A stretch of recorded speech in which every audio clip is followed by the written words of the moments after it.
and say, and hold on to that fantasy and totally be content. Or imagine that you have inwardly achieved something and be totally content with that.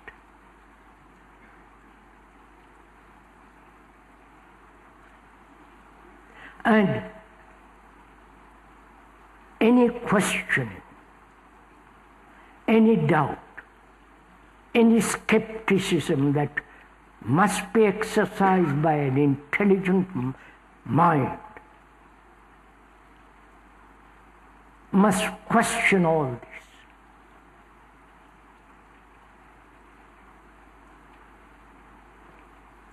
Why human beings, after millions and millions of years,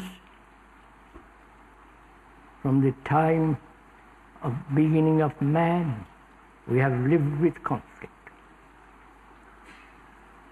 There are in those caves where man is fighting evil in the form of a bull or this or that. From the ancient times of the Sumerians, this has been conflict. Egyptians, and so on up to the present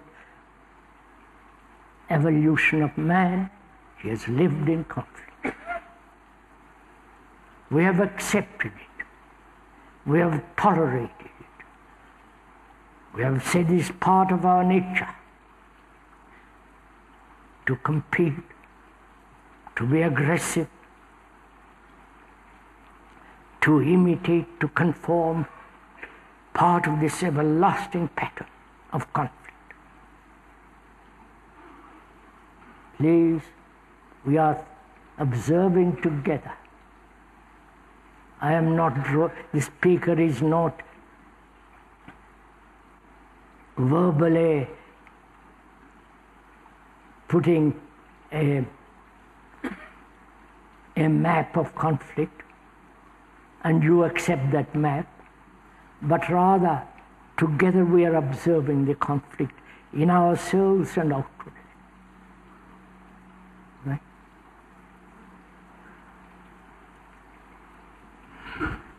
Since our brains have been programmed to this conflict, like a computer that's programmed, but the computer can learn.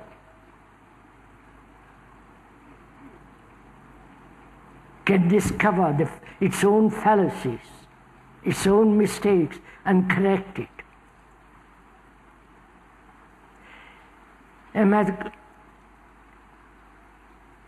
A highest mathematician can inform or program the computer with all his theories and so on, and the computer, being so programmed, discovers new theorems.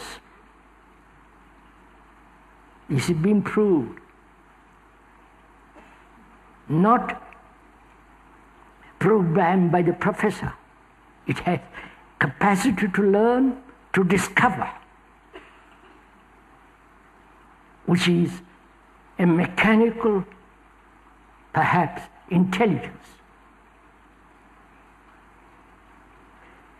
They are trying to bring about ultra intelligence machine which goes far beyond our human brain.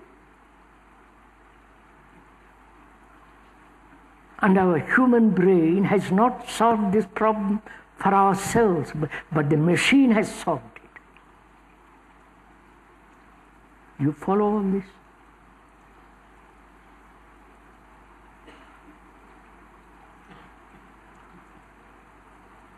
So why has man, who is so highly sophisticated in one direction and so utterly unintelligent in other direction?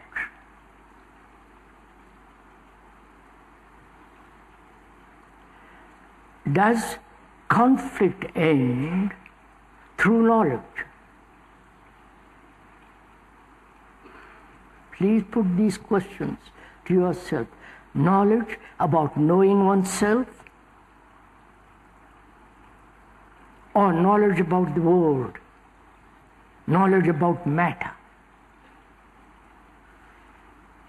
The world, the society, learning more about society, better organizations, better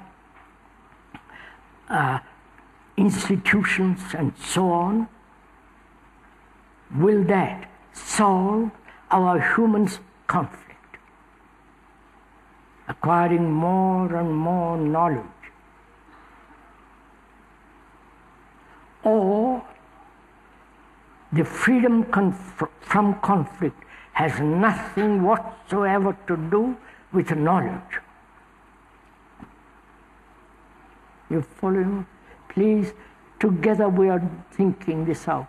The speaker is not talking to himself. He can do that in his own room if he wants to. But together we are working this out. We have knowledge, great deal of knowledge about the world, matter, about the universe, and also a great deal of historical knowledge about ourselves. Whole history is the story of mankind. And if we know how to read that book, which is me, myself, my consciousness, I may have tremendous knowledge about myself. And will that knowledge free the human being from conflict? You want? Please go along with. Or it has nothing to do with analysis, discovering the various causes and factors of conflict. We can go into that. Will the cause or many causes and through analytical discovery, will that free the mind, the brain from conflict? Conflict not only while we are awake during the daytime, but also this conflict carried on while we are asleep.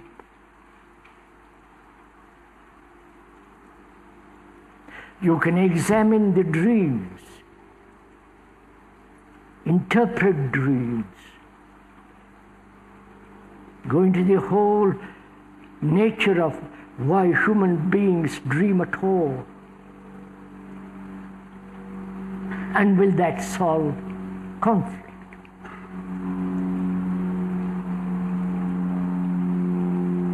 Will the analytical brain,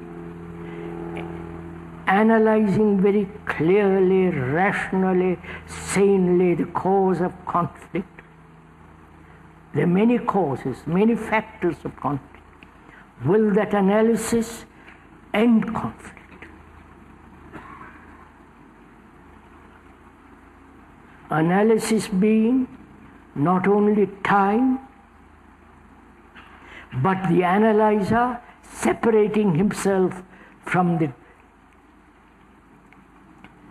the object, which is conflict, and then try to analyze that conflict. So separating himself from conflict, will that solve it? Or it has nothing whatsoever to do